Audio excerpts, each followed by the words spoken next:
RNG never really gave him the opportunity, never gave the TPs. Solar Flare! It lands, and that's going to force Doomby into an early Zhonya's. The Shockwave is enough to only catch one. The Olaf is dead. It's FBX turning this one around completely. But there's the Kaiser. There's one. There's two. Can Kaiser get any more? There's three. Kaiser with the Kaiser. Gala! Gala! Gala! He's doing it again! He's doing it again!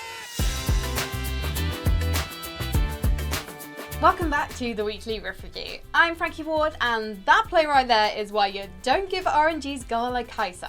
Oh, excuse me, LPL Champion Gala.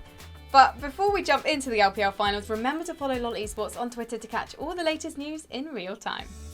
Returning to the LPL, Royal Never Give Up are once again the league's champions, which is pretty nuts considering that just last summer they didn't even make playoffs. Coming into this season, there were a lot of doubts around this new era of RNG, specifically Xiaohu's role swap to top. But RNG blew past expectations, crushing the league through Xiaohu up top, except for the finals. See, in RNG's 3-1 win over FBX in the finals, Xiaohu focused more on neutralising Nuguri, which is understandable given his lane opponent is arguably the best top laner in the world. The pings going down, the Realm Warp, you're a prophet, my friend, as they try and make this one work. They have the flawless duet to land onto two. Nuguri, how are you going to get yourself out of this one? He's Houdini, as he does end up going back in. He's trying to make it work. No! Another hole! Wait, And he Xiaohu gets it! still goes down!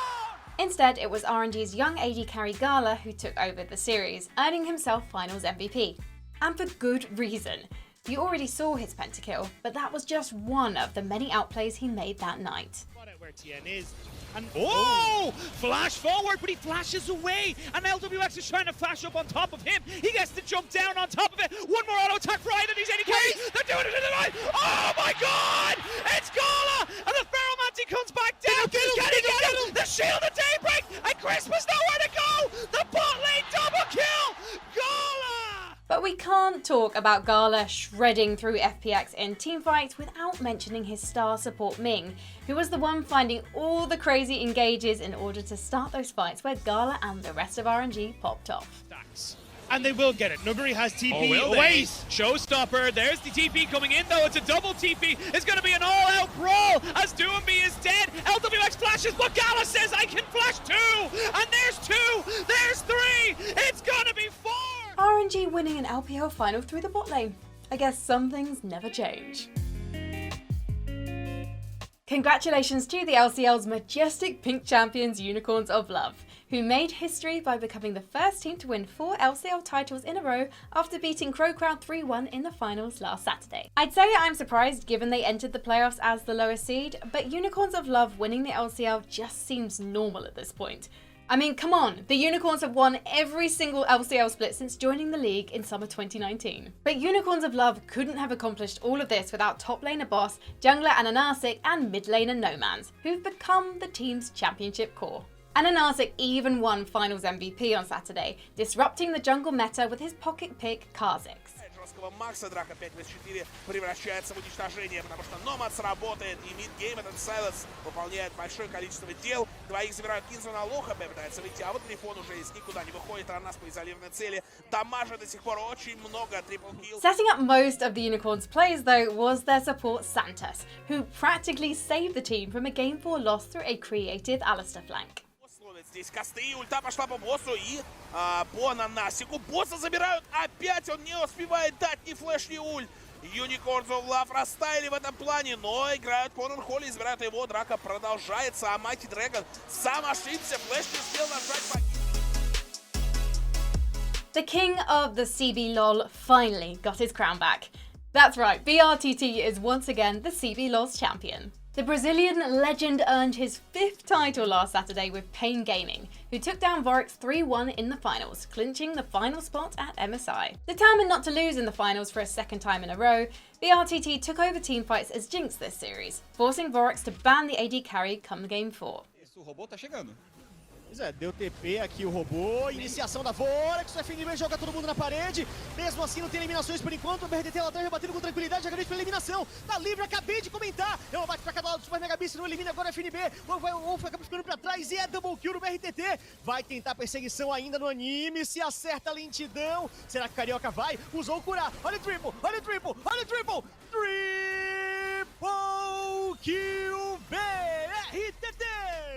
And it was in Game 4 where Pain's star mid laner Tinones capped off his amazing finals performance, ending the game 8-0 as Zoe with almost 100% kill participation. Boa da equipe da Pen Game, pra cima de todo mundo da equipe da Vorax. Eliminação veloz, Equilin inspira agora o parte do Tinoz. O Lúcio acaba sendo eliminado, é um abate pra cada lado. O Osso fica pra trás, também vai cair. E é tudo do time! brTT wasn't the only legend to become a champion again last weekend. Over in the TCL, Holy Phoenix won another TCL trophy, qualifying himself and fastPay Wildcats for MSI. Yeterli olacak mı? İlk Nexus kulesi düştü ve hemen tetiği çekmek istedi. Katliam. Katliam'la birlikte bu oyunu bitirecek. fastPay Wildcats sadece bu oyunu bitirmiyor. 2021 kış mevsimi şampiyonu oluyor ve tarihinde ilk kez... Aside from a rough Game 1 loss, Holy Phoenix played spectacularly in fastPay Wildcats' 3-1 victory over 1907 Fenerbahce. But man, did Wildcats mid laner Seren make his side lane's lives so much easier. Seren was practically a second jungler this series, roaming around the map non-stop alongside his jungler Ferret. Erevli buradan çıkabilecek bir ultisi de yok bekleme süresinde. Yalnız hazır ultisi mi kaçtı? Sanırım Ferit ultisiyle beraber bir etkileşime girdi. Oncan çıkabilecek mi son anda? But don't think Seren just sacked his lane in order to roam. He still made sure to keep up his farm, becoming a late game terror on the likes of Victor and Azir. Çok değişiklik yapabilir hala Skarner. Ve orta koridorda savaş istiyorlar. Ferit rakiplerinin içine doğru girdi bu noktada. Şimdi Erdemir orada ulti kullandığı isim çok önemli. Holy Phoenix yakalandı ama son anda çıkıyor. Holy oradan uzaklaşacak. Ferit'in canı çok az. Ferit'e ilk düşen isim. Azir'den harika bir ulti. 3 skor birden Serin'de. With the LPL finals now concluded, let's take a look at the global standings to see some of the other teams heading off to MSI. 2018 MSI champs RNG make their long-awaited tournament return, with Xiaohu and Ming hoping to bring the trophy back to the LPL once again. Cloud9 will represent the LCS at MSI, meaning we'll get to see reigning MSI champion Perks defend his belt in Iceland. Mad Lions hope to keep the MSI trophy in the hands of the LEC for another year in their first tournament outing. And finally, the LTK's Damwon Kia look to complete their stuffed trophy case with an MSI title. I'm Frankie Ward, and that's been this week's episode of the Weekly Riff Review. Don't forget to follow LoL Esports on Twitter so you can keep up to date with all the upcoming MSI content. I will see you guys in a couple of weeks because we're taking next week off, but the Weekly Riff Review will return on the 5th of May. I'll see you guys later.